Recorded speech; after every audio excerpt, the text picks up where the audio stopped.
forget the day we met. Your eyes so blue, me piercing through.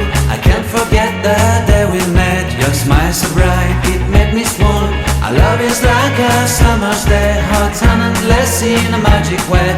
Whenever I see you, all I can think is my summer love. Been waiting for you, my love. My summer love, been waiting for you. Hello guys! Welcome back to my channel. It's me again, Bea UK. Ang taas ng energy. Nakikita niyo ba ako? Para namang nahiya ako ng konti. Actually guys, na-miss ko yung intro na yun. Medyo ang tagal-tagal kong hindi ginawa yan. Let me do this again. Hello guys! Welcome back to my channel. It's me again, Bea UK. Ang inyong lingkod, nandito po ako ngayon. Namumulabog na naman, nambubulabog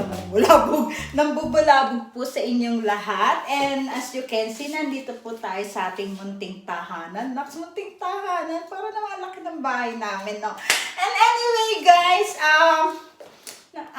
lately, wala akong masyadong ganap. Kung napapansin niyo guys, hindi tayo masyadong nagpaparamdam. Dahil tulad nga ng sabi ko, medyo naging busy po tayo lately sa ating mga buhay-buhay. Anyway, today guys, I decided to do this vlog, to do some unboxing. Unboxing guys, ayan, ipapakita ko lang sa inyo guys, ayan, I bought something for our kitchen, ayan, it's an air fryer. And then we got another one here, which is my steamer. So, guys, explain ko lang sa inyo ng konti why I decided to both these things for our kitchen. Actually, I just want to share something for all of you. Actually, here in UK, paano ko ba uumpisahan to? Here in UK, guys, may tinatawag kami ditong annual check-up. Annual check-up pa yun. Actually, it's about my husband, Mark. So, let's say na, kasi si Mark, I think lahat naman dito, meron silang ginagawa ditong parang yearly check-up or annual check-up yata tinatawag yun. So, for Mark, yun sa kanya, ginagawa yun sa kanya during or after or before his birthday. So, every year pinapollow up siya, monitor yung health condition niya, kung may development ba, o may progress ba, o may mga changes ba.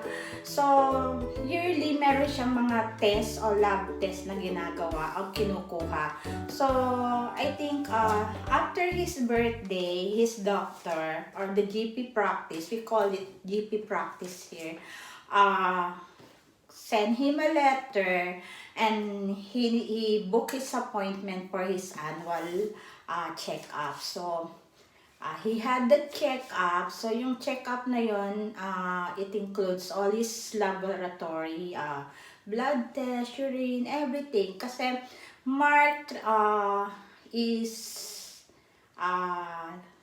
the type 2 diabetes. So, I think 3 years ago, we found out na he's borderline diabetic. That was 3 years ago.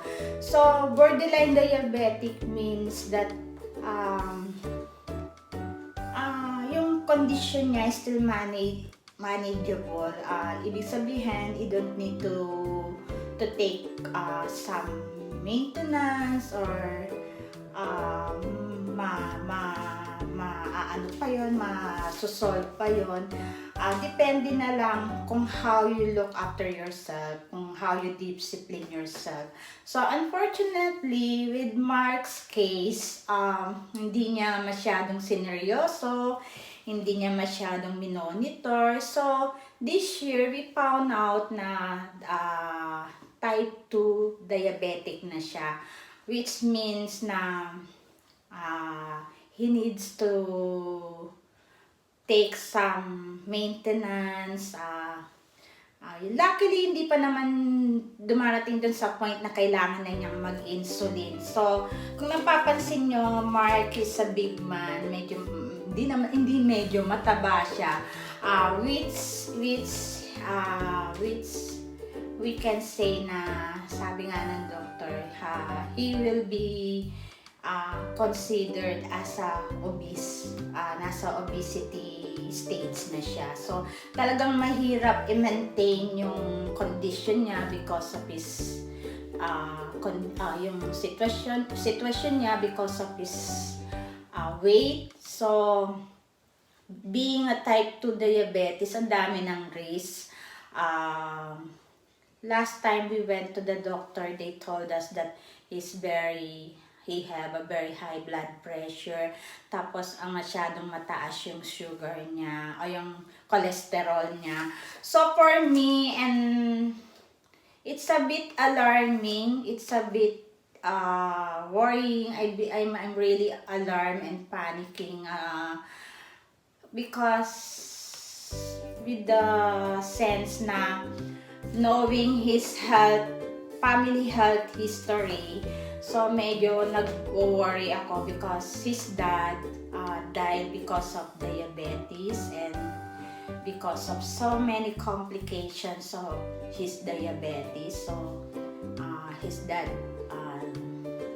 passed away or died because of his condition of his diabetes, and then yung mom naman niya, she died because of cancer. So same with his sister. So, yung family history ni Mark is not that good.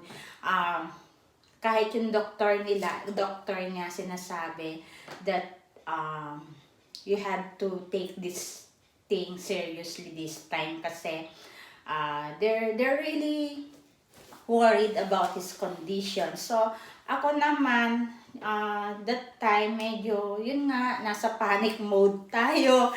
And talagang nag-aalala ako kay Mark kasi at his age, ang dami na rin niya talagang nararamdaman. Ang dami na rin niyang kondisyon sa katawan na minsan hindi na rin niya mamanage. So, although hindi niya sinasabi sa akin, I really know and I really feel na there's something wrong with him na hindi lang niya talaga sinasabi kasi ayaw nga niya akong nagwo-worry. So, for me, sabi ko, during that time, medyo I felt a bit guilty kasi nga hindi ko rin siya masyadong naasikaso, hindi ko rin siya masyadong naalagaan, especially with the food that he's eating. Masyadong, alam niyo si Mark, hindi yan maselan kahit ano ilapag mo dyan, kakainin niya. So, with that matter, hindi kahit anong nandiyan sa lamesa, kinakain niya without even thinking na is it healthy or okay ba to sa kanya. So, minsan napapabayaan ko siya, hindi ko rin siya napagluluto. And kung ano lang yung kaya niyang lutuin na madalian, like araw-araw sandwich lang yan, nabubuhay na yan sa sandwich, nabubuhay na yan sa fries, chips, ganon. So, sabi nga ng doktor, nung chinek up siya, it's all the food that he's eating is not really healthy and it's not really good for him. So, this time, sabi nga nila, you have to take this seriously kasi nga, ang iniiwasan lang natin is yung complication of your diabetes. So, yun. So, I decided to vote this one for him. Kasi nga, I think this could help him. Or this could help us to manage his lifestyle, the food that he's eating. So, I decided to buy this one, to vote this one, air fryer. Kasi I think this is more safety. Kasi si Mark, one thing na napapansin ko sa kanya, mahilig siya sa mga deep fry na pagkain, which is not really healthy dahil nga mataas ang cholesterol niya, mataas yung blood pressure niya. So, last time na nagpunta kami sa doctor niya, talagang hinold kami sa clinic ng mahabang oras hanggang hindi nag-i-stable yung blood pressure niya. Kasi during that time, nung kinuhanan siya ng blood pressure, talagang sobrang taas. So, his doctor was really worried and iniisip nga nila na nagda-drive siya, it might happen na nasa daan, magkakaroon siya ng heart attack or stroke, na sana naman huwag mangyari. I am praying na sana naman. So, yun nga, just to manage his diet, manage his lifestyle, I decided to bought this one, air fryer, which could help him to manage his food and to have his really good balanced diet. So, and then, at the same time, may mga binigay sa akin yung doctor na guide how to manage or how to, everyday, kinukuhanan ko siya ng blood pressure, and then may mga details sa mga info tayo about, nakikita nyo ba? Ayan, type 2 diabetes, yan. Binigyan ako ng mga para at least, ako mismo, pag ako kasama niya, ay medyo may konting knowledge tayo kung paano ko siya i-handle when it comes to his condition, with his blood pressure. Ayan, tapos may binigay sila sa akin mga food guide. Ayan, mga recipe for me na pwede kong ihanda o i-prepare sa kanya para magkaroon naman siya ng magandang, good, yung mga pagkain na talagang tamang-tama lang para sa kanya. So, moving on guys. Pasensya na nabahaba yung kwento ko. We have to, let's just do this thing. Let's unbox this one. Pasensya na, napahaba yung kwento. Papakita ko lang sa inyo guys how it looks like.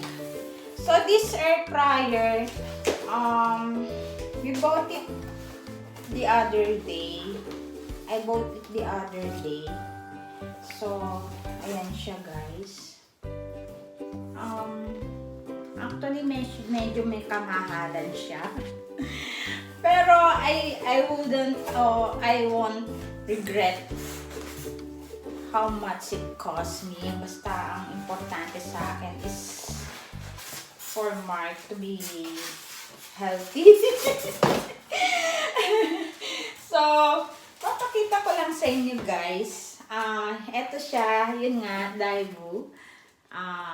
So, it says, sana lang, it's true, healthy living. Yan, air fryer. So, ang size niya, hindi naman siya ganun kalakihan. Hindi ko naman meron mas malaki dito actually guys. I think it's about 5 liter. Pero etong binili ko is only 4 liter. Tama ba? Yeah, 4 liter. So, yan, natakpan na ako. Ayan, 4 liter siya guys. Kung nakikita nyo, ayan. So, hindi siya ganun kalakihan. Tamang-tama lang. Kasi dalawa lang naman kami ni Mark. And usually, ako naman,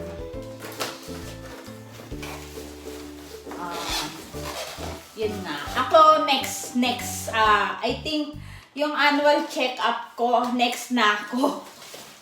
Alam nyo guys, dito kasi sa UK maganda kasi sila, when it comes to health and yung halimbawa sa check-up, libre lahat dito. So, mismong sila yung tatawag sa'yo to have this annual check-up. So, ako, maghihintay ako. 2 buwan na lang. It's my turn.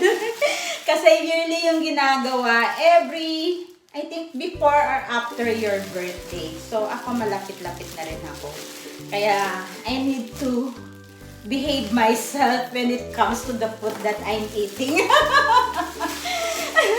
So, ayan siya guys. Ayan. Yan. Ganyan siya. I think lahat naman kayo nakakita na ng air fryer.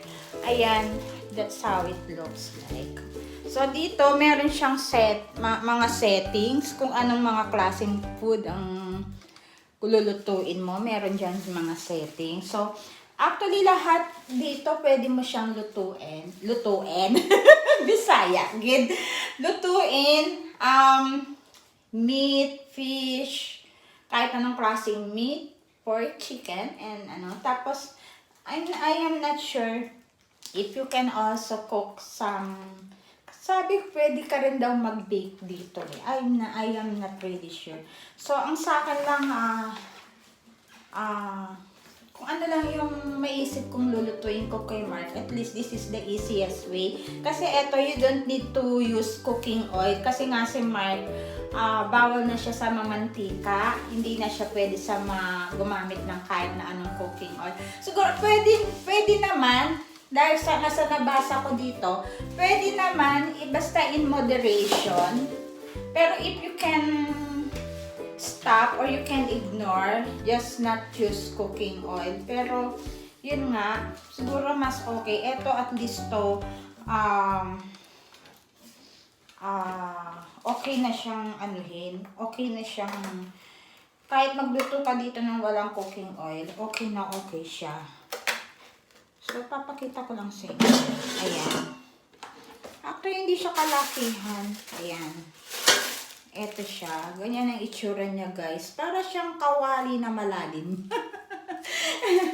Ayan. So, kung ano man yung gusto mong lutuin. So, ngayon I'm starting to learn some recipe, which is, ang sabi nga, is low carbs and low calories. Yun talaga dapat ang diet ngayon ni Mark.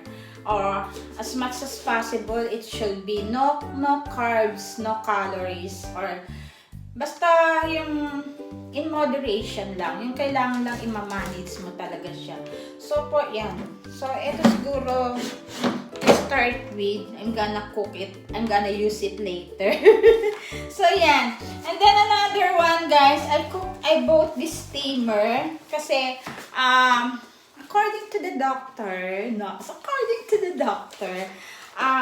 it's more healthy kung you will have more vegetable,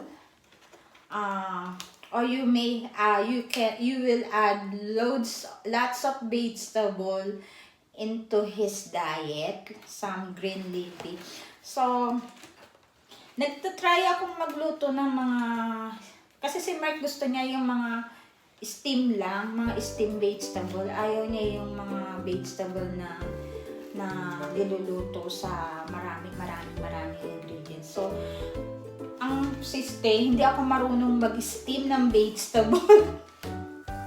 Na-overcook ko. Minsan talagang alatala-tala yung parang halos madurog na siya. So, I decided to vote this one. I don't know. It's a steamer. So, kung makikita nyo, parang ayan siya. You can steam some vegetable na may setting siya para to cook it in a proper way.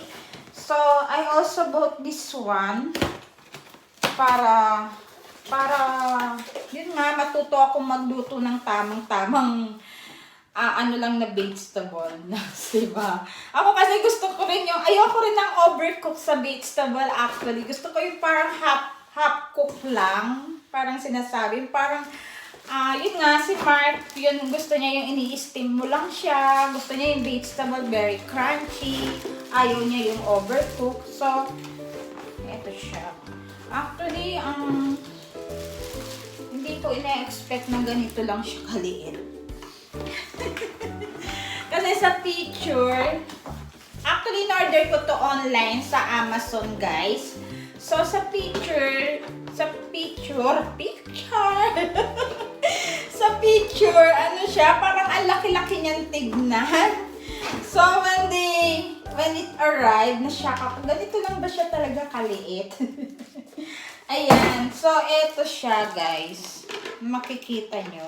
So, may 4 or 3. Yeah, 3 layers siya. So, yung ano niya, yung pwedeng pagsabay-sabayin mo, pwede kang mag-steam fish, steam vegetable, or kung ano man yung gusto mong lutuin, pwede, sabay-sabay. Isi-set mo lang siya Kasi electric siya. So, pwede mo siyang yan, pagsabay-sabay yung lutuin. So, ayan.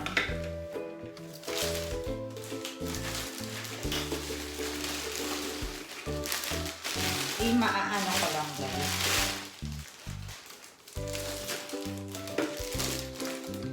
Actually, sa pag-organize ng ganito, wala akong katalent-talent. Si Mark ang magaling sa mga pag-organize ng mga ganitong bagay, guys. So, let me just try. I hope na hindi ko siya mabasa. Yan.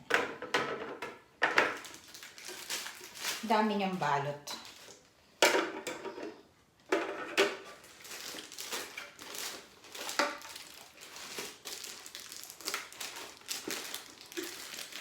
Hirap na buksan. Ah!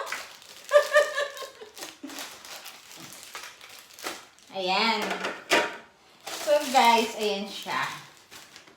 So, parang hindi ko lang sure kung tama ba itong ginagawa ko. Actually not. So, dapat ito eh.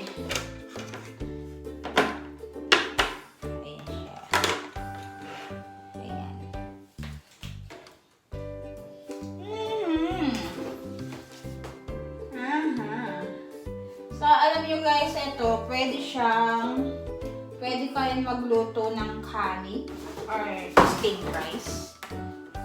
Ewan ko lang kung paano. So, ito pala.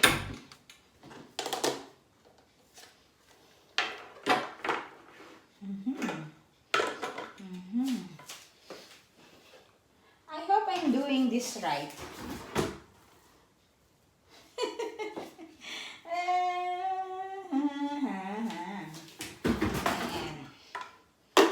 I hope I'm doing this right.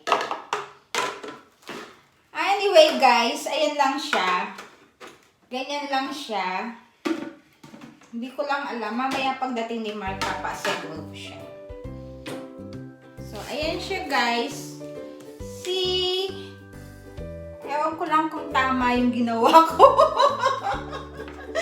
So guys, ayan. Actually, ayan na siya. So, these two kitchen appliance that I bought is I'm really hoping that this will help para sa sitwasyon ng aking esposo.